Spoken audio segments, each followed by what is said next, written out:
uko na nduthi? Sawa.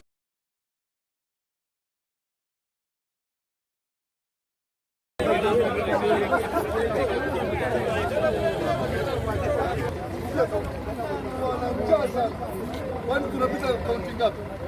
Kaunti ngapi tunapita? Busia na njaa. Tumia nguvu. Tumia nguvu.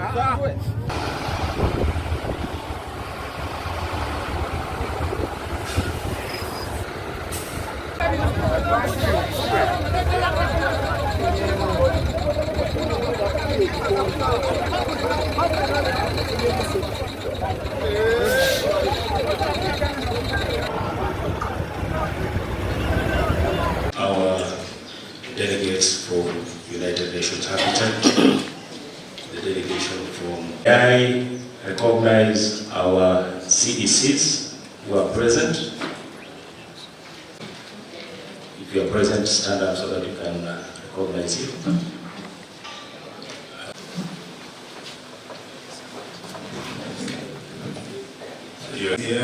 Transport, roads and public works.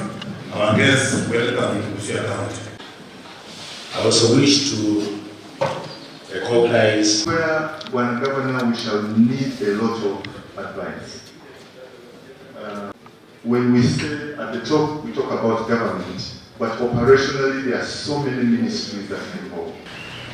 On behalf of the county government of Busia, and indeed on my own behalf, I have the honor and great pleasure to extend all warm welcome to today's scoping mission to discuss and agree on the goals, resources, and implementation of our scheduled program for bolstering cross-border traders. Urban development is critical in accelerating economic growth, and I would like to thank our development partners, the United Nations Habitat, who have taken part in supporting our project, which will have immense significance and contribution in job creation and economic development of our people. And I must hasten to add that your partner is like no any other. Well, from my experience, as I've said before, it takes months and even years to court a development partner to buy into your project before they even come to the site. You have been very different. You responded fast to our overtures when I came calling in February 2024. It's hardly 9 months, yet you have been on the ground here in Busia, as I said earlier, twice now. Through our technical teams, we have since had a series of meetings to prepare a framework for cooperation. On 10th of September 2024, we signed a letter of intent establishing a framework of cooperation under which the UN Habitat will assist Busia County to accelerate the achievements of Sustainable Development Goal 11, geared in making our cities inclusive, safe, resilient, and sustainable. We are happy that the government of Denmark has agreed to support the cross-border project aimed at building the county government resilience and strengthening cross-border traders' economic capacity, particularly women and youth. Ladies and gentlemen, for some time now we have been looking for partners who can support our urban development needs. The municipalities of Busia and Malaba face serious infrastructural deficiencies, and because they share most of their amenities with their neighbors in Uganda, this puts too much pressure on the towns and their residents. The low attraction of investment in infrastructure has also impacted on other developmental needs. However, the county government has tried to do the basics, but resources have been a limiting factor.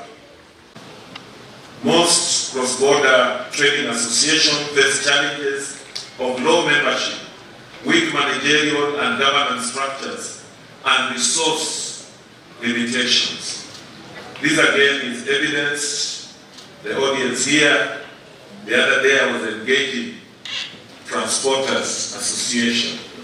You are aware of the issues we had in Malaba, and I thought some of this we would have resolved amicably if we were interacting. Because after we met in Nairobi, we were able to come up with innovative ideas that can benefit both the transporters and the residents of Busia, both in Kenya and Uganda, and our people also to be spectators. Madam Ambassador here representing the Danish Embassy, I've had interaction with your colleagues who have visited us here from the European Union and even the American traders and the Japanese. And one of their major observations here in Busia is sometimes the level of poverty, especially for what is supposed to be transboundary communities, which is unlike what happens globally, that transboundary communities thrive because there is trade between the various countries. What we're trying to do is to make sure that we are able to give you service and develop the infrastructure that is required for us to give you that service. Let me end by once again saying that I wish to commend UN Habitat for reaching out to the Danish Embassy for support. The building resilience of local government and informal women and youth traders in the Greater Busia Metro project is in line with our County Integrated Development Plan and other national and global protocols. The project will go a long way in improving resilience of my government and strengthening the economic status of our small-scale cross-border traders, particularly women and youth. And I want to say that Busia County government is committed to this cause because it is our responsibility when we talk about economic transformation. We are looking at the rural communities and how to monetize them. What His Excellency President Yoweri Museveni in Uganda, I've repeatedly had him and attended some functions where he talks about you don't just work for the stomach, you also work for the pocket. I'm sure the Ugandans can bear to what I'm saying, attest to that. He says you don't work for the stomach alone, you also work for the pocket. And even as we are saying, we don't need just peasant economy. We must monetize our rural folk. They must be able to say, yes, you can produce for food, but you can also commercialize. You don't need to sell your food for you to get some cent. We need to empower you in a way that you are aware that I'll have food and I can have something that gives me money. That is how money economy works. You must have something that... At the moment, as the CS said, we're having a consultation, so we make sure it's inclusive, and even people of the press, we want to hear from you to be able to take part, because we want to make sure everyone is involved in this, because I'm sure the press has a position on this, and particularly the women, the businesses, on both sides of the border, so that we have whatever we come out with would make sense and to be fit for purpose for the two Busias. Discussions, consultations, a lot of issues you may want to hear. We may not be able to provide answers because we are still developing the concept in consultation with all stakeholders, and the kick-off period is around January, February 2025. So I'm sure in the fullness of time we will be able to provide better details around this whole idea. And to discuss this future project that we're developing with UN Habitat and representatives here from Busia, not only on the Kenyan side but also colleagues and stakeholders from the Ugandan side. A project which will look into women and youth in informal trade, trying to formalize the informal traders. This is not a new concept for Denmark, but it's been accentualized with a new strategy from the Danish government, which has a very large emphasis on trade. This strategy was released in August. The women, the traders behind, I see some of them coming in. Thank you for coming. We at Habitat, we're really committed to the principle of leaving no one behind and starting from the furthest person or group.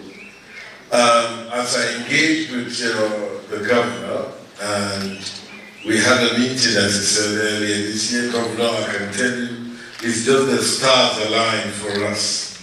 It wasn't any magic I had, but some thing in the universe brought all this to happen today. We had an intention, others had their intention, but all our intentions came together. So I want to also thank the Danish Embassy for joining this alignment of stars to get us here today. We continue to believe that this partnership will continue to prosper. Busia, when I look at Busia, I look at it as a region. I know there's a border, but I look at it as, from Habitat, we look at it as a city and a metropolitan area.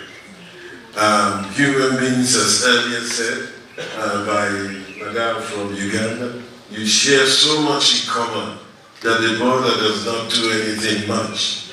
And the principle that we're trying to is to see how do we shape this metropolitan area that would foster the landscape of economic activity by organizing the land issues you have, the waste management issues you have, the challenges of human settlements you have, into some kind of a more strategic plan that is inclusive, but also shapes the foundation for economic growth and jobs.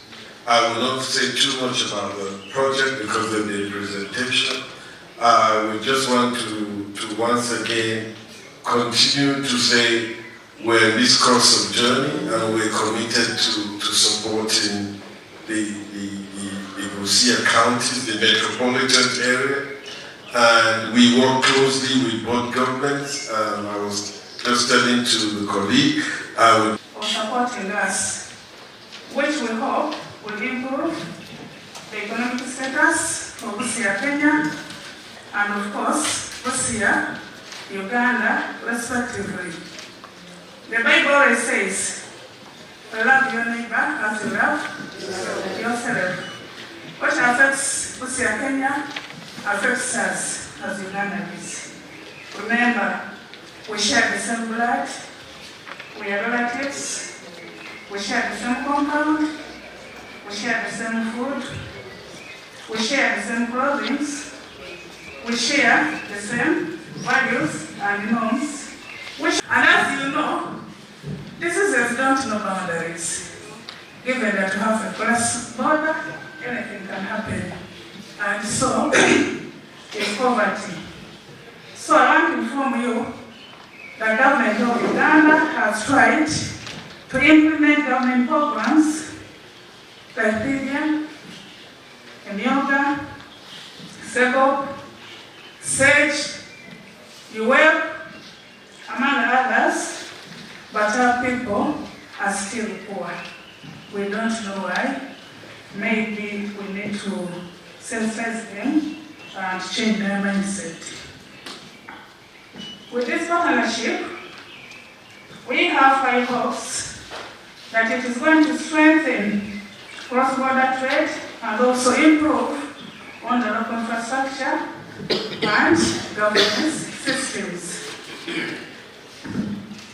We also believe that it will build inclusive, safe, resilient, and sustainable cities and communities. It is our prayer that this partnership will further maintain international peace and security, protect human rights, and also support sustainable development and climate change action, respectively. So on behalf of Uganda, and of course Busia, Uganda, we are here to pledge our support and commitment towards this great initiative. And when I look out at how many people we have gathered here, I am humbled and I am impressed, and I can see that we've got something here that attracts the interest of the society here in Busia, both sides. The Danish government of Denmark has been in Kenya for 60 years. We just discussed this a little bit this morning. On radio when there was an interview with the Danish ambassador, the Swedish ambassador, and the Norwegian ambassador. They were talking about where we came from and independence and where we are today. And I think the word that I really took with me from that interview was partnership. Because the relationship between our two countries has changed over time, and now it is more than anything partnership between the countries. In August this year, the Danish government launched our new strategy for how we will engage with African countries. And one of the most prominent elements in that strategy is trade. Trade for your sake, trade for our sake, trade because trade is prosperity, economic prosperity for the population. So I think with these few words, we're not here to listen to me, I'm here to listen to you, and to make sure that your concerns and your interests are integrated into the co-creation of this project that we are developing with UN Habitat.